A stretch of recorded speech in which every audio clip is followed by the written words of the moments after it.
know who that person, they're going to have a title like that, but the number sounds like the number of people that during a certain period of time sought registration. The number does sound familiar, but I don't know the quote that you're talking. So if I got a rancher in southwest North Dakota who's hunting snow geese to a federal wildlife refuge, and a U.S. agent comes out, he purchased that rifle legally in 2015, and he's out shooting geese with a shotgun. U.S. Fish and Wildlife comes to his car and sees a gun in there with a pistol brace. What's the penalty for him now? He bought the gun legally.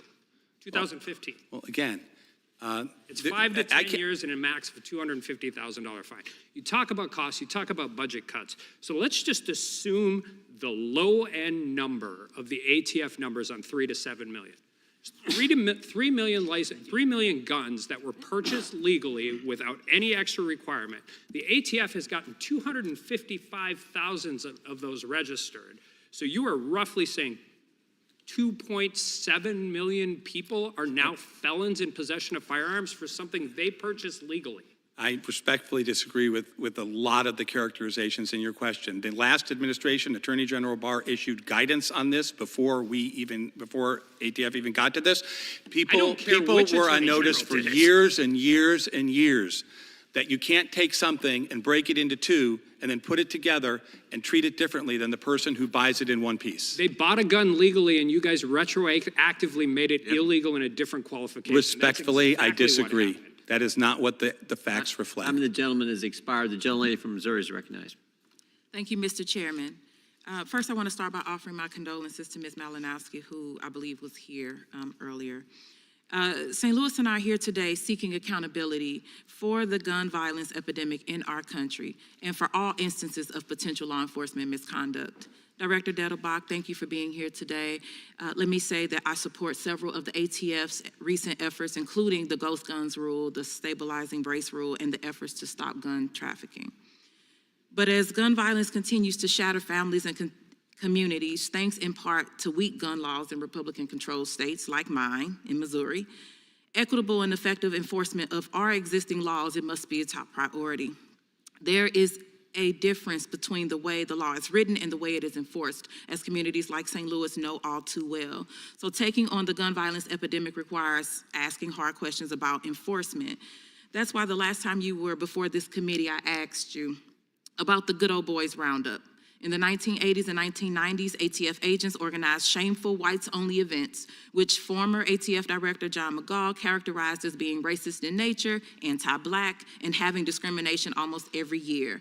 It may seem like old history, but there are legitimate and recent concerns about racial bias in the agency's enforcement operations, specifically in its use of sting operations. For example, a USA Today investigation from 2014 found that 91% of people arrested in ATF sting operations were Black or Latino.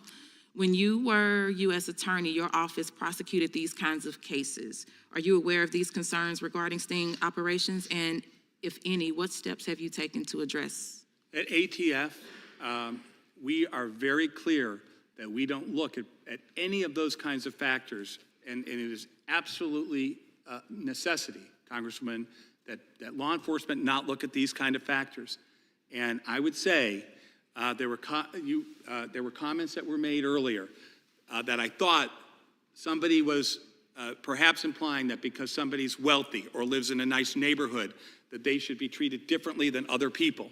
And I know there are lots of people who are in communities where they economically struggle, who are law-abiding citizens. We don't assume that because of where you live or how much you make, that you're any more or less likely to be a law-abiding citizen. That is a core value at ATF, and it's very important for you to ask that question and very important for me to answer it. Thank you. And I will say that sometimes looking at it, we get to what you just said, though, looking at it and seeing that we do understand that folks in marginalized communities are often over-criminalized or criminalized, period, is an issue that we must also address and fight to. I think you kind of started to allude to that. And so thank you. These questions are essential because in order for the ATF to be effective today, it needs to fix the problems of yesterday, including its troubled history of racist behavior and enforcement. But my concern about enforcement does not extend only to questions of racism. There needs to be accountability for all instances of potential misconduct by ATF agents. And that's why I do support my Republican colleagues' efforts to get more information from federal and local law enforcement about the death of Brian Malinowski. I know there is evidence that Mr. Malinowski fired first on the agents, but the circumstances warrant more information about what happened that day. But I say this because my solidarity, I want to be clear, my solidarity and my pursuit for accountability, my pursuit of accountability are not conditional. But I will say that I have been surprised to hear my Republican colleagues expressing concern about law enforcement shooting, lack of body camera footage, and no-knock warrants. I'm surprised because I and many of my Democratic colleagues have pushed for law enforcement accountability for years, and Republicans have mocked us and fought against us at every step. I'm surprised because 2023 set another record for law enforcement killings in this country. Police have killed an average of 3 people per day. Police disproportionately kill Black people, and there have only been 9 days this year where police didn't kill someone. Yet Republicans have refused to hold hearings about any of those deaths. And my question is, where have you been? Where have you been? Trayvon Martin, Mike Brown, we've been protesting for 10 years. We have been protesting, we've been shot with rubber bullets, we've had dogs unleashed. We have been hit with tear gas and rubber bullets. George Floyd, we were out there for 3 months. Mike Brown, we were out there for 400 days. Where were you? Why didn't you care then? Because they're Black? I don't understand. All of a sudden, now we want to talk. But see, the thing is this. When we took a knee, folks were mad and criticized us. When we were nonviolent, people still criticized us. But now, all of a sudden, it's because now the difference is it color? But I say this, my solidarity is not conditional. So I ask them for the record that their solidarity is not conditional, that they are willing to support oversight and accountability for all deaths by law enforcement officers, regardless of race, ethnicity, faith, location, or anything else, that they will vote for real policy solutions that prevent police brutality and fund programs that keep our communities safe, including gun violence. And yes, I went over because someone else went over too. I just want to hear that come from my Republican colleagues. The time of the gentlelady. We care about police brutality that affects every person. Thank you. The time of the gentlelady has expired. The gentleman from Wisconsin is recognized. Thank you, Mr. Chair. Director, as you may know, I'm the co-lead alongside with Congressman Stanton of Arizona on the bill that's exempting certain less than lethal projectile devices from the Gun Control Act definition of a firearm. Tasers. ATF provided some comments on an earlier draft of the bill, noting some concerns with the legislation. I'm sure you're aware of the bill. Does ATF still have the same concerns that we had on the earlier version? I don't know. Look, Congressman, can I get back to you on that? I don't want to answer precipitously. I know this is an important issue for a lot of people, including some in law enforcement have expressed views on it. So can we get back to you on that? Because I don't know whether any changes in the bill have affected anything. Okay, so then let me just bear with me then. I'll explain some of the arguments. Hopefully, as the director, your understanding of the Gun Control Act will be strong enough to provide some context. But the proposed definition of less than lethal device would be unworkable in the field, I think, is the issue. Yeah. Because officers and agents cannot measure the projectile velocity during field stops and searches and seizures. As opposed to centrally, but you're talking about out in the field, I understand. Yes. So, I mean, ATF doesn't currently test any of the firearm velocity in the field on any of the search and seizure stuff. Is that right or not? To the best of my knowledge, that is correct. It's always hard because some of our operations aren't in Washington. We have operations that are not field operations but are centralized in other places. So I want to be careful. But we have, I think you're right as a general matter, yes. I'll check though and get back to you. If that's not correct, I'll get back to you. Okay.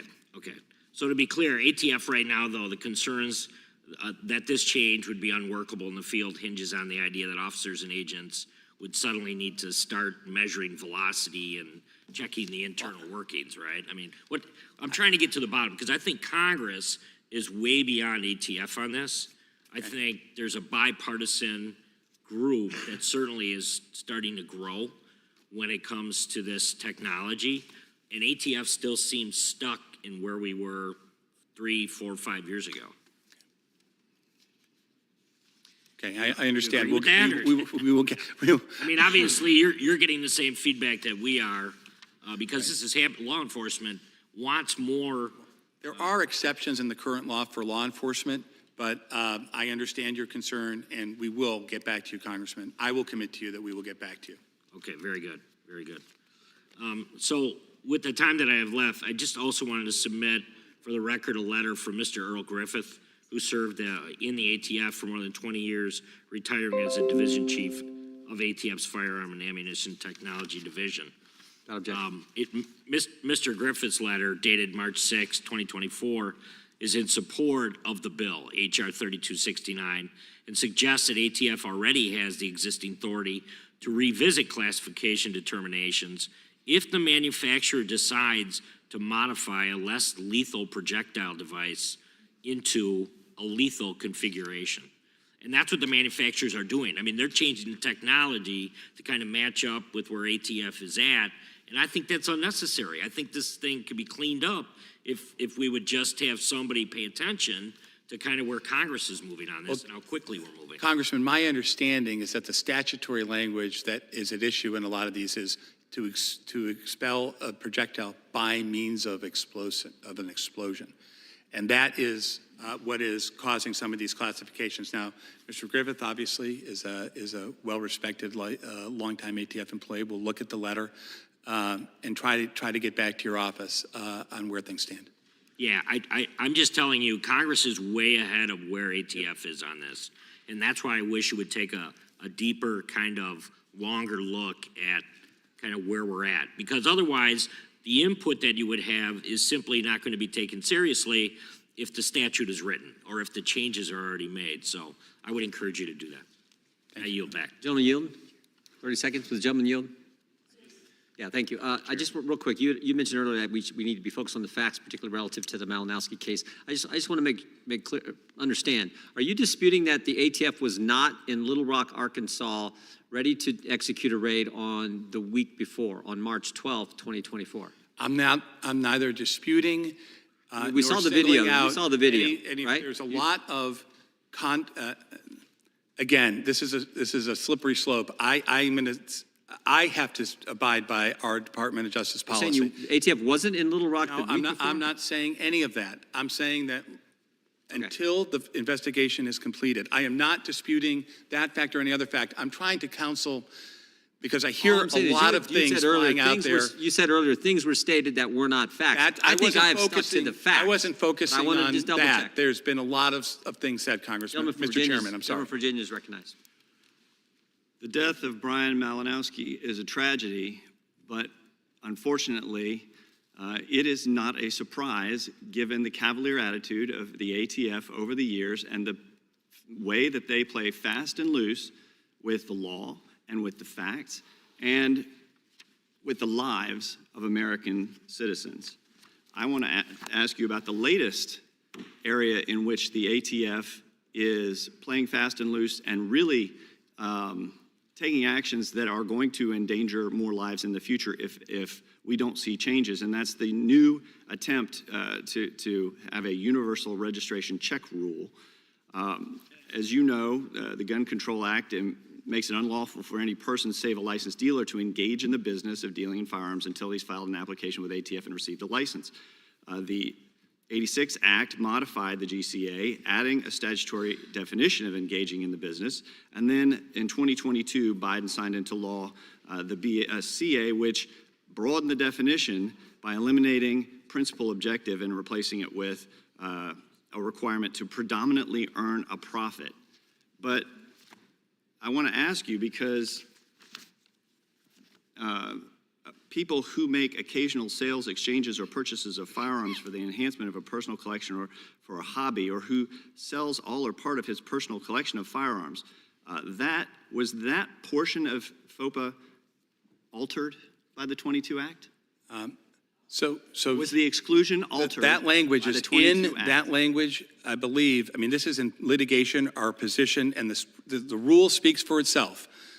But I believe you will find in black and white in the rule that language that you just said. That in black and white in the rule, that language is there. Yes, that language remains, that exclusion remains unaltered by the BSCA. So these people who make occasional sales, exchanges, or personal purchases of firearms for the enhancement of a personal collection or for a hobby, or who sell all or part of their personal collection of firearms are exempt from this 22 Act modification, and yet what we see For those activities. right for those activities. All right, well, let's They're talk doing about a whether whole bunch of personal other collection- things. Right? Do you believe that a personal collection of firearms can be for self-defense?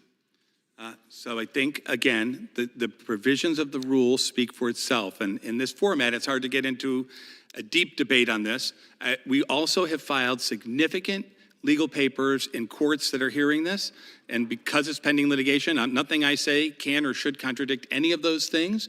The rule sets forth conduct-based factors which, under the totality of circumstances, right, could give rise to somebody being engaged in the business or not. I'm And glad it gives you said- examples. It gives I'm examples. glad you said conduct, because where did Congress make it a crime to merely intend to earn a profit off of selling a privately owned firearm? Because that's what you're attempting to. There clearly is an intent element of this statute that Congress solely wrote. intent? There's no action? Again, as in many criminal statutes and many statutes that are regulatory, there is both an act and an intent. Sometimes those things differ from statute and regulation to other statutes and regulations. The text of the law and the text of the rule are always what controls. Didn't change, and so your efforts to become mind readers over at ATF and somehow determine intent based on no activity whatsoever on the part of a gun owner to earn a profit Well, Congressman, is playing fast and loose with the statute yet again. Congressman, not even talking about this statute, but in many regulatory functions and many administrative proceedings, many civil proceedings, people's intent is part of the determination that finders of fact make. They look at their words. They look at various different things that they're doing, and they can infer intent. I think the standard jury instruction in many cases talks about these things. Well, I just want to know when Congress authorized ATF to require Americans who offer to sell even one firearm to another family member to get a federal license, submit fingerprints, maintain government registration paperwork, register as a business, and keep regular business hours open for ATF inspections. Congressman, They never did that. Let me be clear. This is not, the rule cannot and is not and does not create a universal background check. We could not do that. Only Congress could do that, and I want to be very clear here that the rule does not do that. I get what you're doing. ATF is playing too cute by half. The American people see it, we see it, and we're not going to allow you to do that. I yield back. Gentleman yields back. Gentlelady from Wyoming is recognized. A December 2021 ATF memo alerted the American people that the ATF was maintaining a digital, searchable, centralized registry of guns and gun owners in violation of various federal prohibitions and contrary to what you testified to under oath today. In response, Representative Michael Cloud and 52 House members sent the ATF a letter dated November 22nd, 2021. ATF responded to that letter stating that it had 920,664,765 records, 865,787 and 86,000 of which are in a digitalized format, which Gun Owners of America has proved to be searchable.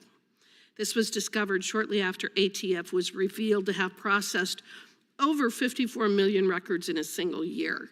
What is the latest record count for ATF's illegal digital searchable national gun registry?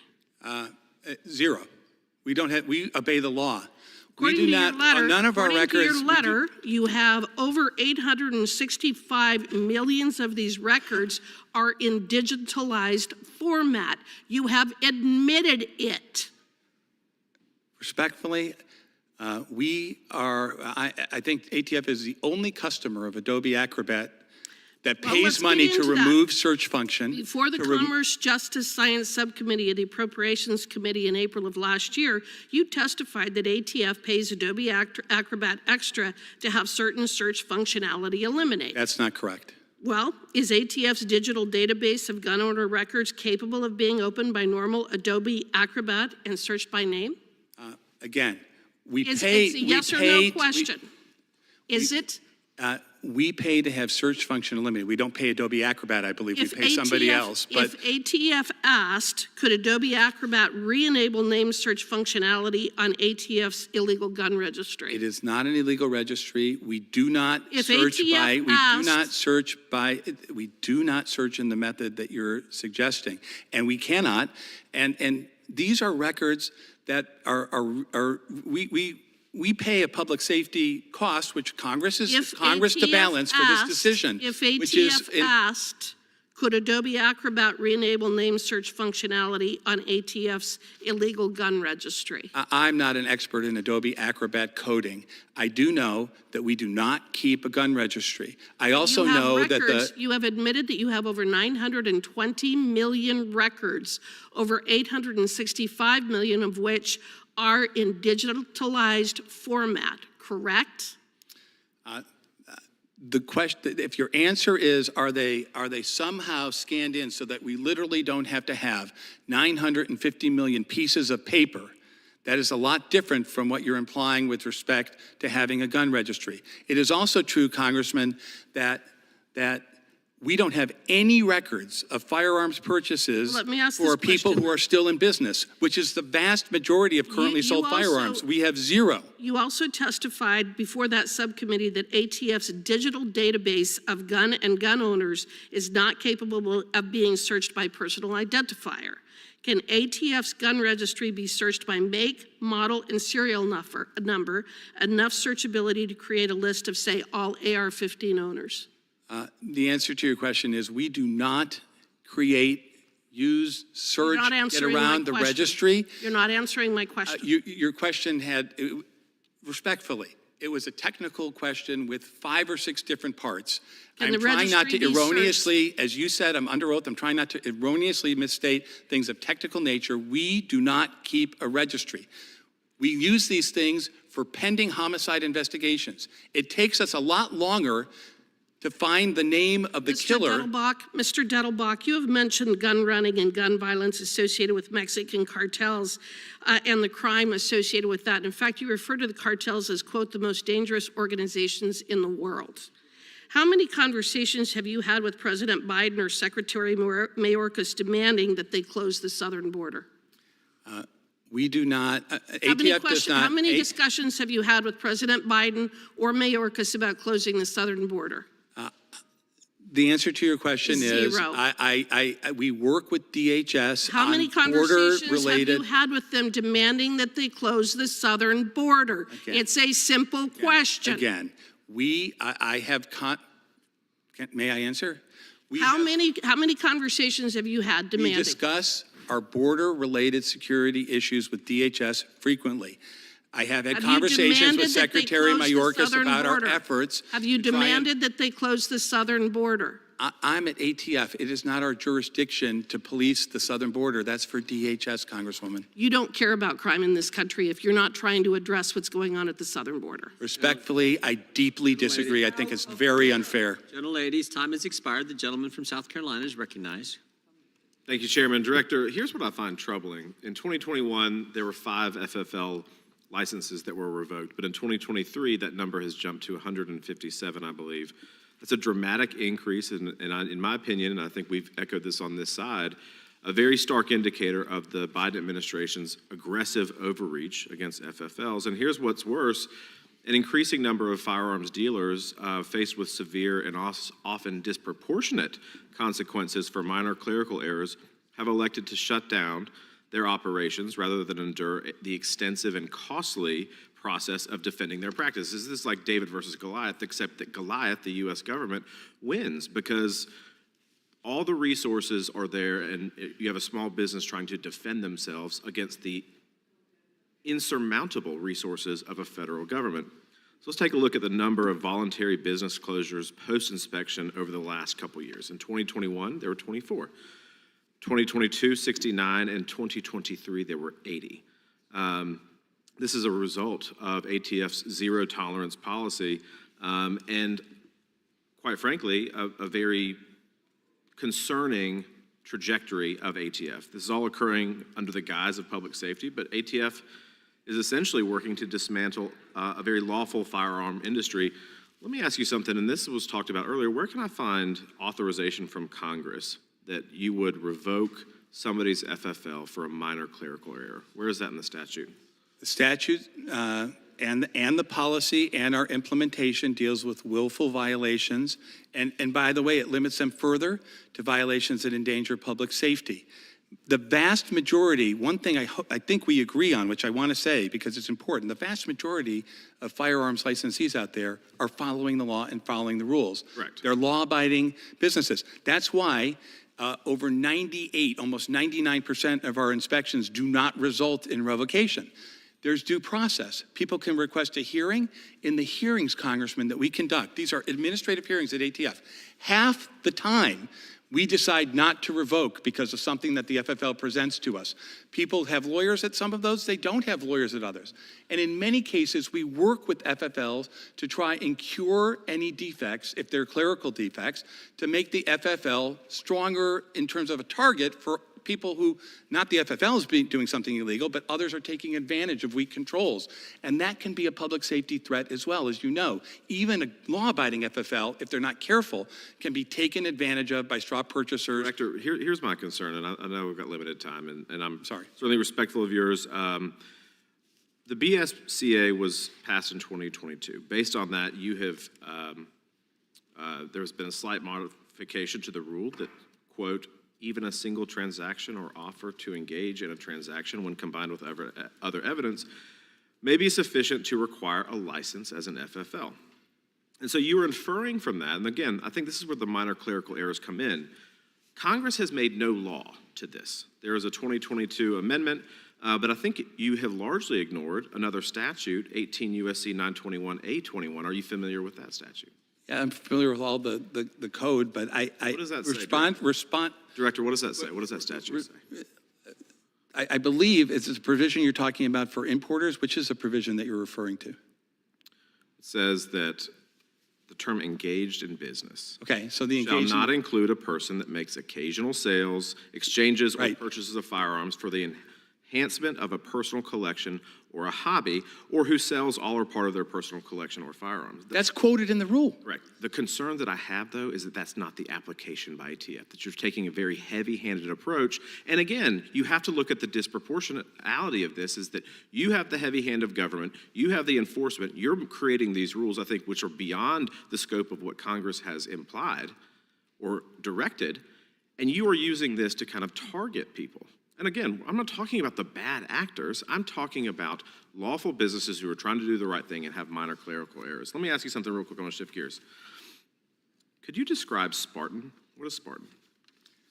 Spartan is the name of the general case management system that exists at ATF. It replaced an older system. The system had been in service for many, many years. It was no longer supported, I think, anymore by the technology out there, so we replaced it with the new case management system. So ATF administrative investigators are tasked with determining whether an FFL willfully did anything. And according to a recent ATF revocation hearing, whether, quote, in preparing the report of violations is the issue of willfulness even a factor, end quote, the ATF director responded, I input data and Spartan does the figuring. So are we allowing AI to determine whether or not something is willful I'm or so not? glad you're at. Absolutely not. So these are humans that make people, these human beings review all of these things at supervisory levels. You cannot revoke somebody without Time of the gentleman. several levels of approval. Time of the gentleman has expired. Gentleman yields back. Gentleman from Texas, recognized. Thank you, Mr. Chairman. We're almost done, sir. Thank you for being here for a second time. Thank you for your time. Really appreciate it. Basic question, sir. You're an attorney, correct? It's my understanding. Yes, I am, sir. So I'm going to give you the benefit of the doubt, knowing that you understand the Constitution, including our Bill of Rights, correct? I hope so, sir. So what is your interpretation of our Second Amendment? Do you think that Americans have the right to bear arms? Yes or no? And just give me your brief overall view of it. Yes, and I think what we do is we look to what the Supreme Court has decided on this. The Supreme Court, Congressman, has been very clear on this. The law is, the Second Amendment jurisprudence is lengthy and changing, but as a lawyer, I don't get to decide that. The courts decide it, and the courts have said yes is the answer to your question. Okay, so we have these Second Amendment rights because we know how important it is for us to maintain our constitutional republic and a functioning republic because, again, as a gun owner myself, as a lawful gun owner myself, it's very important to me to be able to protect my home and also prevent tyrannical governments from infringing on our rights as human beings bestowed to us in our Constitution. So it's my humble opinion, sir, that the ATF is certainly infringing on a lot of these rules for law-abiding citizens and infringing on our Second Amendment rights for law-abiding citizens. I'm not talking about trying to catch the bad guys that have guns. I am talking about implementing a level of pain on people like me that, quite frankly, was not bestowed to us via the Second Amendment. Unfortunately, as bureaucrats are attempting to infringe on the Second Amendment rights, that some lawmakers in Congress, they see gun owner tragedies as an opportunity to slowly chip away at these rights. So recently, lawmakers used a heartbreaking Uvalde tragedy as an opportunity to pass red flag legislation. This is a fact. I remember a time when we were told that red flag laws were simply a conspiracy theory. I'm old enough to remember that. And they are not a conspiracy theory anymore, sir. Red flag laws are in bills, and they are in Biden's executive orders. If you don't know what red flags are, in short, red flag laws are a type of pre-crime enforcement where courts grant orders allowing for the seizure of firearms from someone who hasn't committed an actual crime. When I think of red flag laws, I see the Safer Communities Act, which President Biden signed into law in 2022. The Safer Communities Act included $750 million in funding for states to implement and improve red flag laws. Again, that's going after the good guys, not the bad guys. But it had to stop there. It has not stopped there, sir. Biden in 2023 announced an executive order on gun control with the goal of, quote, increasing the effective use of red flag laws. Biden also opened the Office of Gun Violence Prevention, led by Kamala Harris, which has further encouraged and entrenched red flag laws across the nation. These are all facts. I'm still waiting for her to tell us what the root causes are of the border crisis, and you're going to try to tell me that Kamala Harris is going to tell us the root causes of gun violence. Good luck with that. Finally, the ATF has expanded upon the Safer Communities Act by issuing a new ruling that in practice will implement universal background checks. I'm going to say quiet part out loud because we're almost done. Whenever a gun tragedy occurs in this country, we always hear the left say, we have to do something. We have to do more. And then once legislation is passed, my colleagues on the left then say, we have to always do more and more and more and more. I'm going to warn the American people that we have to do more. What we have to do more really, really means. First, to come after AR-15s. Then they come after your sporting rifles. Then they come after your long guns. And then when homicides have not decreased because you take away all of those weapons, and keep in mind the AR-15 is responsible for 6% of homicides in this country, they're going to come after your handguns and disarm our country and disarm our rights and take away our Second Amendment rights that have been given to us by our founding fathers. And rather than take away guns from law-abiding citizens, instead, we should be going after criminals, specifically criminals. The reason why I'm talking about red flag laws is because the American public understands that we're going to start having mission creep here. You go after one thing, you go after another thing, and then there's always more. There's always going to be a fight. And we're using tragedies to infringe on rights that have been given to us by our Second Amendment. And as you, being the head of the ATF, I need you to be cognizant and very aware of that. Because most of the people in Texas that are ranch owners, AR-15 owners like myself, combat veterans like myself, we don't need more laws. We need to implement the laws that we have on the books and go after the bad guys that have guns, not the good guys. And that's your job. Thank you so much for being here, sir. And I yield back the rest of my time. Gentleman yields back. Director, thank you for being here. I apologize. We got to run to votes, and so we're going to sprint out of here. We appreciate you being here for 3.5 hours. Thank you. And answering our question. That concludes today's hearing. Without objection, all members will have 5 legislative days to submit additional written questions for the witness, or additional materials for the record. Without objection, the hearing is adjourned. Thank you.